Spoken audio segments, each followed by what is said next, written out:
नमस्कार दोस्तों, mini mytho के इस नए एपिसोड में आपका स्वागत है। मुझे बहुत से लोगों ने बोला कि आप खुद क्यों नहीं आगे ये माइथोलॉजिकल स्टोरीज को नरेट करते हो, क्योंकि मैंने आज तक यही कोशिश की है कि मेरे कंटेंट के हीरो मेरे कैरेक्टर्स रहें। पर क्योंकि एक सजेशन था, अच्छा सजेशन था, क्योंकि अच्छा लगता है, ऐसा लगता है कि आपके सामने बैठ के आपको कोई स्टोरी सुना रहे हैं, तो मुझे लगा एक ट्राई करते हैं, पसंद आएगा तो कंटिन्यू करेंगे, नहीं तो वही अपना पुराना फॉर्मेट।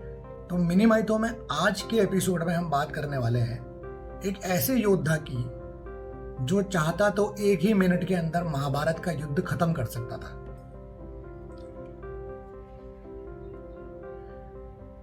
बर्बरीक। तो जब हम महाभारत की बात करते हैं तो हमें कर्ण, अर्जुन, भीष्म, कौरव, पांडव, इन्हीं लोगों का ध्यान आता है। परंतु जैसा कि मैंने आपको बताया कि बर्बरीक एक ऐसा योद्धा था जो चाहता तो एक मिनट के अंदर महाभारत का युद्ध खत्म कर देता। तो उन्होंने ऐसा क्यों नहीं किया या वो ऐसा क्यों नहीं कर पाए, इसके बारे में हम आज जानेंगे इस कहानी के साथ। तो पहले आपको बताते हैं कि बर्बरीक कौन थे। बर्बरीक घटोत्कच के पुत्र थे, यानी कि भीम उनके दादाजी थे। तो बर्बरीक ने अपनी माता से युद्ध कला सीखी थी और साथ ही साथ वो शिवजी के परम भक्त थे। तो शिवजी ने उन्हें आशीर्वाद दिया था कि वो एक सर्वश्रेष्ठ योद्धा बनेंगे, और साथ ही वरदान स्वरूप उनको अष्ट देवों द्वारा 3 तीर यानी कि 3 बाणों की प्राप्ति हुई थी। वो 3 तीर शिवजी ने बर्बरीक को, आप आशीर्वाद स्वरूप बोल लीजिए या वरदान स्वरूप बोल लीजिए, उनको दिए थे। उन तीनों तीरों की अपनी अपनी विशेषताएं थी। पहले तीर से निशाने को चिन्हित किया जा सकता था, यानी कि वो अपने टारगेट को मार्क कर सकते थे, और दूसरे तीर से उनको चिन्हित किया जा सकता था जिन्हें बर्बरीक बचाना चाहते हैं, और तीसरा तीर उन सबको नष्ट कर सकता था जिन्हें बर्बरीक नष्ट करना चाहते थे। तो अगर आसान शब्दों में बोलें तो इन 3 तीरों के साथ बर्बरीक उस समय के सारे योद्धाओं में सर्वश्रेष्ठ थे। तो जब बर्बरीक को महाभारत के युद्ध का पता चलता है तो उसमें सम्मिलित होने के लिए वो अपनी माता से आशीर्वाद लेते हैं, उनकी आज्ञा लेते हैं, और साथ ही वो अपनी माता को एक वचन भी देते हैं कि एक अच्छा योद्धा होने के नाते मैं उसी पक्ष की तरफ से लड़ूंगा जो कमजोर होगा। और अपनी माता से आशीर्वाद लेकर और उन्हें यह वचन देकर वह महाभारत के युद्ध में सम्मिलित होने के लिए चल पड़ते हैं। तो जब यह बात भगवान श्री कृष्ण को पता चलती है तो वह स्वयं बर्बरीक के पास पहुंचकर उनकी ताकत का अनुमान लगाने चले जाते हैं। तो श्री कृष्ण जो है वो एक साधु का रूप धरकर बर्बरीक के पास पहुंचते हैं और उन्हें एक तरह से उकसाते हैं, ये बोलकर कि ऐसा तो हो ही नहीं सकता कि किसी योद्धा के पास 3 तीर ऐसे हों कि बस वो सब कुछ नष्ट कर दे। और वह बर्बरीक को इस कदर उकसा देते हैं कि बर्बरीक उनको उन तीनों तीरों की शक्तियां दिखाने को विवश हो जाते हैं। तो श्री कृष्ण और बर्बरीक उस समय एक पीपल के पेड़ के नीचे खड़े होते हैं। तो भगवान श्री कृष्ण उन्हें बोलते हैं कि आप एक काम करो, इस पीपल के पेड़ के सारे पत्तों को भेद के दिखा दो, मैं समझ जाऊंगा कि आपके इन तीरों में बहुत शक्ति है। तो बर्बरीक मान जाते हैं। तो जब बर्बरीक निशाना साधने के लिए अपनी आंख बंद करते हैं तो उसी समय श्री कृष्ण एक पत्ता तोड़ के पीपल का अपने पैर के नीचे छिपा देते हैं, और जो ही बर्बरीक वो तीर को छोड़ते हैं वह तीर सारे पत्तों को भेदता हुआ श्री कृष्ण के पैर के पास आकर मंडराने लग जाता है, उड़ने लग जाता है। तो बर्बरीक श्री कृष्ण से कहते हैं कि साधु महाराज, अपने पैर को हटा लीजिए, क्योंकि मुझे लगता है कोई पत्ता आपके पैर के नीचे दबा हुआ है, कहीं ऐसा ना हो कि आपके पैर को अन्यथा चोट पहुंच जाए। तो श्री कृष्ण अपने हिसाब से आकलन कर लेते हैं कि भाई इन तीरों में बहुत शक्तियां हैं और बर्बरीक एक बहुत ही जबरदस्त योद्धा है।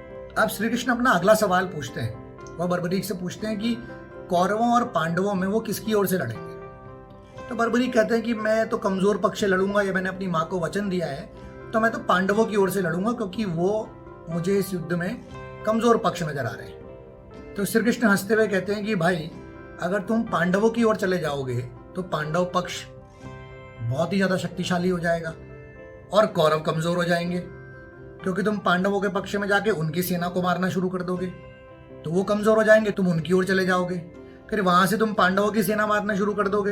अंततः क्या होगा? अंततः यही होगा, इतना भयंकर नरसंहार होगा, सब लोग मर जाएंगे और आप ही बचोगे। तो क्या तुम ऐसे युद्ध में सम्मिलित होना चाहते हो, हिस्सा लेना चाहते हो, जिसमें अपनी वचनबद्धता के कारण तुम सबको मार दोगे और अंत में तुम ही बचोगे?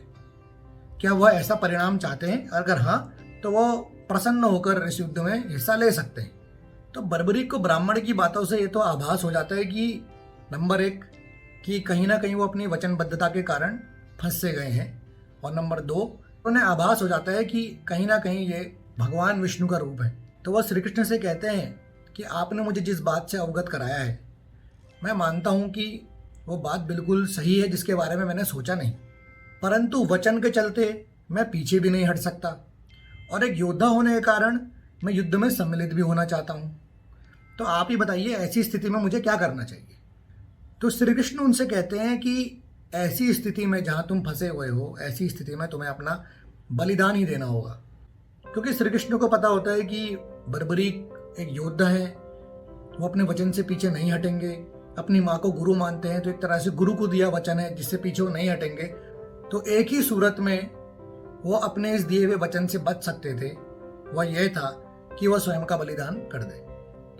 तो श्री कृष्ण उनसे कहते हैं कि ऐसे में तुम्हें स्वयं का बलिदान करना होगा, क्योंकि तुम वचनबद्ध हो और एक श्रेष्ठ योद्धा होने के कारण और अपनी माँ को किए गए इस वचन के कारण तुम पीछे भी नहीं हटोगे, ये मुझे मालूम है। और अगर तुम युद्ध में हिस्सा लेते हो तो अंत में तुम ही बचोगे, क्योंकि तुमने वचन दिया है कि मैं कमजोर पक्ष से लड़ूंगा। तुम पक्षों की अदला बदली में सबको खत्म कर दोगे, सबको नष्ट कर दोगे और अंत में तुम ही बचोगे, और जो तुम चाहते नहीं हो कि हो। तो ऐसे में स्वयं का बलिदान ही सबसे बड़ा समाधान है। तो बर्बरीक जो है वो श्री कृष्ण की बात मान जाते हैं, पर जैसा कि मैंने आपको बताया कि बर्बरीक को आभास हो जाता है कि ये कोई दिव्य पुरुष या कोई देव है या स्वयं भगवान विष्णु का रूप है। तो वो कहते हैं मैं आपकी बात मान लूंगा, परंतु बलिदान देने से पहले मुझे आपको अपने असली यानी अपने दिव्य रूप के दर्शन कराने होंगे, क्योंकि मैं समझ गया हूं कि आप कौन है। तो भगवान श्री कृष्ण बर्बरीक की बात से अत्यंत प्रसन्न होते हैं और वह बर्बरीक को निसंकोच अपना भव्य अवतार दिखा देते हैं। तो एक तरह से अर्जुन से भी पहले अगर किसी ने भगवान विष्णु का भव्य अवतार देखा तो वो बर्बरीक है।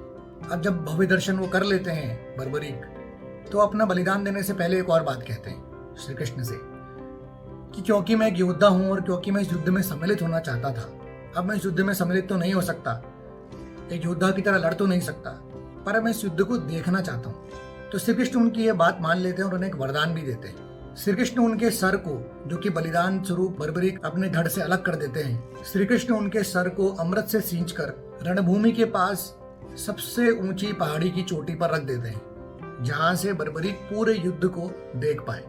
और साथ ही उन्हें यह वरदान देते हैं कि आने वाले समय में तुम्हें मेरे ही किसी नाम से पूजा जाएगा, और क्योंकि इस जन्म में तुम कमजोर की सहायता करना चाहते थे, तुम उस पक्ष की ओर जाना चाहते थे जो कमजोर था, तुम्हारे आने वाले जन्म में जब तुम्हें मेरे किसी नाम से पूजा जाएगा, तुम्हारे उस जन्म में तुम्हारा आशीर्वाद उन लोगों का साथ देगा, तुम्हारा आशीर्वाद उन लोगों के साथ रहेगा जो कमजोर होंगे या जिन्हें लगता है कि हम हारे हुए हैं। तो इसीलिए आज बर्बरीक को, उन्हीं बर्बरीक को खाटू श्याम के नाम से भी जाना जाता है, और उन्हें कलयुग में हारे हुए का, सताए हुए का सहारा माना जाता है। ये कहा जाता है कि उनके पास अगर आप परेशानी में जाते हैं या उनका आशीर्वाद आपको मिल जाए, उनके दर्शन मात्र से ही आपकी परेशानियां दूर हो जाती हैं। तो आशा करता हूँ आपको मिनी माइथो की ये कहानी मेरे साथ पसंद आई होगी। जैसा भी लगे कमेंट सेक्शन में ज़रूर बताइएगा, और मिनी माइथो के नाम से आप हमें फेसबुक पर, यूट्यूब पर और इंस्टाग्राम पर भी खोज सकते हैं। अगली बार फिर मिलेंगे एक और किसी रोचक और प्रेरणादायक कहानी के साथ। धन्यवाद।